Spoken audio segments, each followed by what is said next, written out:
Nagkuha ko sa sahod sa akong bana ani nga time. Ako rang gibaktas kay duol-duol raman pod sa among gipuy-an ba. By the way, sa una, dili kayo ko nagapangialaman ni iyang ATM.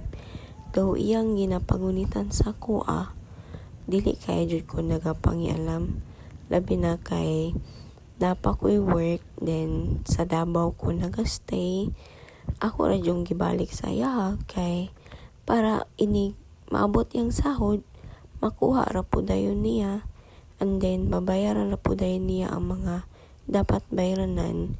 Dili man po jud ko mabalaka sa iya kay hawd man siya mogunit sa iyang kwarta ba, and then napo jud na siya notebook, ginalista niya dito ang tanan niyang dapat bayran, mga fix nga mga bayranan, bisan ang mga loans apil na sa iyang bayran po jud. Dili ko maproblema sa iya kay siya man jud ang how jud mogunit og kwarta sa among duha. In fact, nag-learn ragani po jud ko sa iya Pero karon nga wala na ko nag-work sa Davao og nag-uban nami, gibalik na po niya sa ako ang ATM. And then ginapaningkamutan nako nga maatiman jud nako ang mga ginalista niya sa iyang notebook.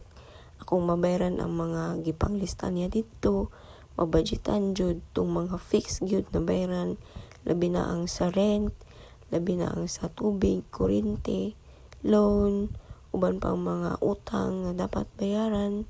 And grasya sa Ginoo kay napasiguan na po jud na mo iyang kita. O wala po jud mi nakasuway nga mag-away mi tungod sa kwarta.